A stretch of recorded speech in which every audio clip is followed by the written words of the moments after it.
दोस्तों, अगर आप लोग बैंक में बार बार जाते हो तब आप लोगों को कुछ बातों को सावधान में रखना होगा। अगर आप उन बातों को नहीं मानते हो आपको परेशानी होगी और आपको बैंक के बार बार चक्कर काटने पड़ेंगे। वह कौन कौन सी बातें हैं वो आज इस वीडियो में हम आपको बताने वाले हैं। वह बात बताने से पहले मैं आप लोगों से एक रिक्वेस्ट ही करना चाहता हूँ। प्लीज़ अगर आप लोग हमारे इस चैनल पर नए हो तो प्लीज़ आप लोग हमारे इस चैनल को सब्सक्राइब कर लें और हमारे इस वीडियो को लाइक करें और शेयर करें जो लोग ज़्यादा बैंक में जाते हैं। ठीक है, चलो हमें करते हैं वीडियो को स्टार्ट और आज हम आप लोगों को ये जानकारी देने वाले हैं। तो पहले हम बात कर रहे हैं, अगर आप बैंक में जा रहे हो और आप उन बातों को फॉलो नहीं कर रहे हो, उन नियमों को आप नहीं मान रहे हो, तब आपके ऊपर कभी भी मुसीबत आ सकती है। वो बातें क्या हैं? जब भी आप बैंक में जाएं, बैंक में जाने से पहले आप लोगों को अपने वाहन की सुरक्षा स्वयं करनी है, किसी के भरोसे नहीं रहना है। अगर आपके किसी भी वाहन में कोई ताला नहीं है, लॉक नहीं है, तब आप किसी व्यक्ति को वहाँ पर बैठा करके आप बैंक में काम के लिए जाएं। अगर ताला है तो आप ताला लगा करके बैंक में जाएं।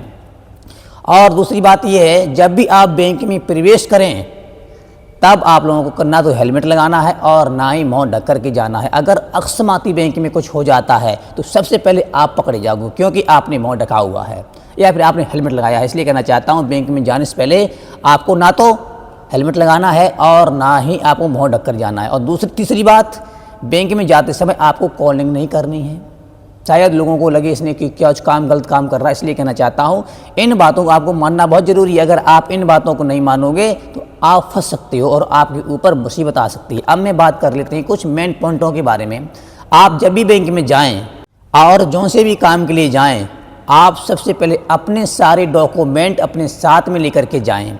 जैसे कि आधार कार्ड हो गया, पैन कार्ड हो गया, बैंक की पासबुक की फ़ोटोकॉपी हो गई, बैंक का स्टेटमेंट हो गया और मोबाइल नंबर हो गया। अगर चेकबुक की ज़रूरत पड़ती है तो चेकबुक लेकर के जाएं, या फिर एटीएम कार्ड की ज़रूरत पड़ती है तो आप लोग अपने एटीएम कार्ड लेकर के जाएं। मतलब 2-3 डॉक्यूमेंट तो आपको ले जाना बहुत ज़रूरी हो जाता है। वह डॉक्यूमेंट हैं, सबसे पहले आधार कार्ड, पैन कार्ड, बैंक की पासबुक की फ़ोटोकॉपी और अपनी खुद की फ़ोटो लेकर के जरूर बैंक में जाएं, चाहे आप कौन से भी काम क्यों ना करवाएं। अगर ये सारे डॉक्यूमेंट आप लेकर के नहीं जाओगे तो आप बैंक के बार बार चक्कर काटते रहोगे। इसलिए आपसे कहना चाहता हूँ, बैंक में जाने से पहले आपको ये सारे डॉक्यूमेंट ले जाना बहुत ज़रूरी हो जाता है। और तीसरी बात आती है, आप जब भी बैंक में जाएँ तब आप लोग बैंक के किसी भी कर्मचारी को आप OTP ना बताएं और ना ही उस अपने नेट बैंकिंग का पिन बताएं। पहली बात, बैंक वाले आपसे सारी चीज़ें नहीं मांगते हैं। अगर बैंक में कोई व्यक्ति आपसे दोनों चीज़ें मांग रहा है तब आप लोगों को सावधान होना चाहिए। शायद वो बाहर का व्यक्ति है और बैंक में आया है और आपका साथ में गलत करना चाहते हैं, इसलिए आपसे OTP मांग रहा है और आपसे पिन नंबर मांग रहा है। ये आपको कभी देना नहीं है, क्योंकि OTP और पिन आपका खुद का होता है, किसी दूसरे का नहीं होता है। ये चीज़ बताने से पहले आपको बार बार सोचना पड़ेगा, तभी आप किसी दूसरे के व्यक्ति बताएं। अन्यथा आपका अकाउंट कभी भी खाली हो सकता है और आपके साथ में कभी भी मुसीबत आ सकती है। अब मैं बात कर लेते हैं अब नेक्स्ट पॉइंट के बारे में। दोस्तों, अगर आप लोग कोई काम कर रहे हो यानी अपना अकाउंट खुलवा रहे हो या फिर आप लोग ATM चाहते हो, चेकबुक चाहते हो, जो फॉर्म भरते हैं उस फॉर्म को भरते समय सारा फॉर्म भर लें और भरने के बाद आप उस फॉर्म को बारीक बारीक से जाँच लें। ऐसा ना हो कि उस फॉर्म में नाम की स्पेलिंग गलत हो या पिता का नाम गलत हो, डेट ऑफ बर्थ गलत हो, मतलब मोबाइल नंबर गलत हो, कोई भी चीज़ आप उसको जांच लें, उसमें डॉक्यूमेंट को पंच करके आप उस फॉर्म को जमा कर दें। तभी आप ये काम करेंगे, तब आपको आराम मिलेगा। अगर आपने फॉर्म को नहीं जांचा है भरते समय, या वो फॉर्म रिजेक्ट कर दिया जाएगा और फिर आपको दोबारा बैंक में उसी काम के लिए जाना पड़ेगा। इसलिए कहना चाहता हूँ, आपको बैंक के चक्कर ना लगाने पड़े, इसलिए आप लोगों को कुछ बातों को सावधान रखना पड़ेगा। दोस्तों, अब बात आती है, अगर आपने बैंक से पैसे को निकाले हैं, बैंक के पैसे को निकालते समय आप लोगों को सारे पैसे बैंक में ही गिनने हैं, ना कि बैंक के बाहर। सारे पैसे गिन लो, आपका जो आपने कैश निकाला है उतना है या नहीं है। अगर कम है, ज़्यादा है, तो आप तुरंत जो बैंक का कैशियर होता है वहाँ पर उसको बता सकते हैं, कह सकते हैं, सर हमारे बैंक में आपने मुझे पैसे कम दिए हैं। अगर आप बैंक के बाहर करोगे तो आपको नहीं देगा, क्योंकि विश्वास नहीं करेगा आपसे।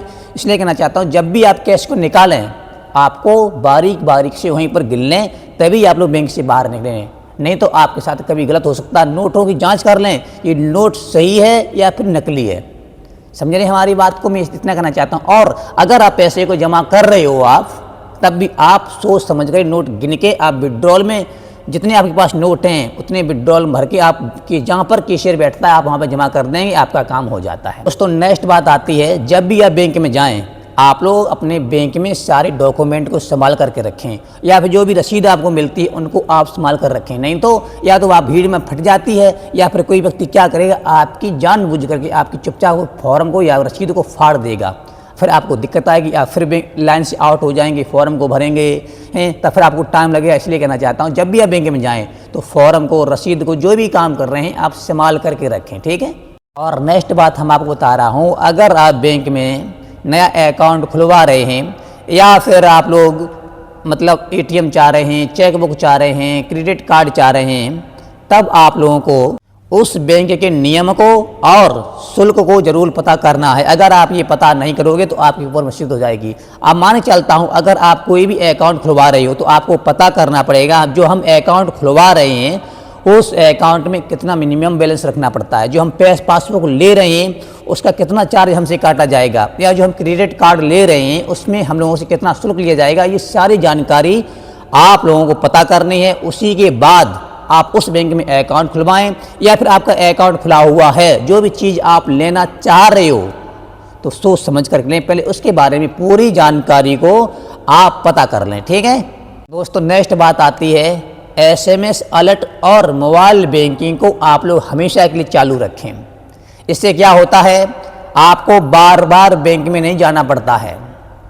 अगर आपके अकाउंट में मोबाइल नंबर एक्टिवेट है, जो भी आपके बैंक से पैसे आएंगे या निकालेगा तो सबसे पहले आपके मोबाइल पर एक SMS आ जाता है, जिससे आपको मालूम पड़ जाएगा हमारे अकाउंट में इतने पैसे आ गए हैं और हमारे अकाउंट से इतने पैसे कट गए हैं, जिससे आपको बैंक में बार बार नहीं जाना पड़ेगा।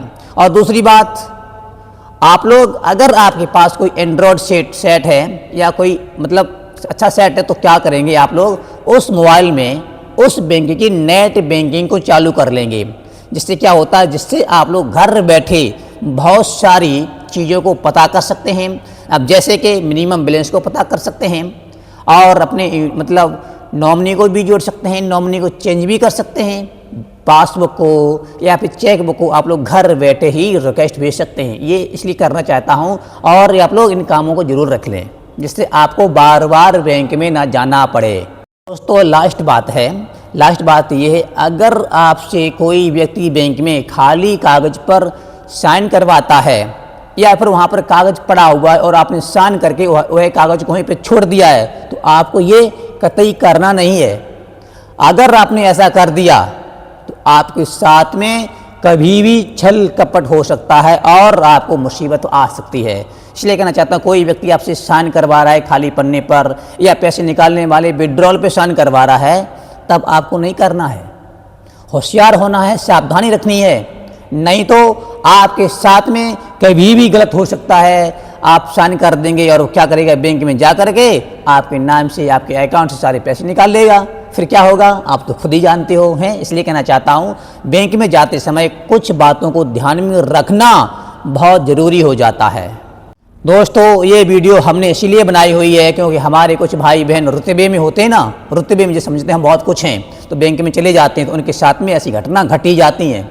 इसलिए कहना चाहता हूँ, ज़्यादा हो सके आपको उन घटनाओं से बचना है, दूर रहना है, अपने काम से मतलब रखना है। जो आज हमने इतने पॉइंट आपको बताए हैं, अगर आप इन पॉइंटों को फॉलो करते हो आपको कोई परेशानी नहीं होगी, कोई दिक्कत नहीं होगी। इसलिए कहना चाहता हूँ और आपसे एक बात और कहना चाहता हूँ, अगर हमारे भाई बहन जो हमारे गांव के लोग हैं उनको इनके बारे में जानकारी नहीं होती है, वो बार बार बैंकिंग के चक्कर काटते रहते हैं। हमने देखा है कि हमारे गांव से भी बैंक बहुत दूर दूर हैं, तो आने जाने में बहुत बड़ी समस्या होती है और इतने वाहन चलते हैं जिससे बहुत ही ज़्यादा खतरा होता है। इसलिए मैं हर व्यक्ति से ही कहना चाहता हूँ, आप लोग ज़्यादातर हो सके अपना सारा काम घर पे करने की कोशिश करें। हाँ, अगर कुछ काम ऐसे हैं जो घर पे नहीं हो सकते हैं तब तो आपको जाना पड़ेगा ही पड़ेगा, तो बहुत अलग बात है। लेकिन बहुत से लोग क्या करते हैं, पैसे कट गए हों या फिर पैसे निकालना चाहते हैं, डालना चाहते हैं, कोई छोटा मोटा काम हुआ सबसे पहले बैंक में भाग कर जाते हैं। उनसे आपको बचना है। सारे काम घर ही होने लगे हैं, इसलिए कहना चाहता हूँ कुछ कामों को आप घर बैठे ही कर सकते हो। बस इतनी ही जानकारी थी जो आज हमने इस वीडियो में बताई हुई है। अगर ये जानकारी आप लोगों को अच्छी लगी है तो प्लीज़ आप लोग हमारे इस वीडियो को लाइक ज़रूर कर देना, ठीक है। चलो फिर मिलते हैं आप लोगों को नेक्स्ट वीडियो में। तब तक के आप सभी लोगों को मेरी तरफ से जय हिंद, जय भारत।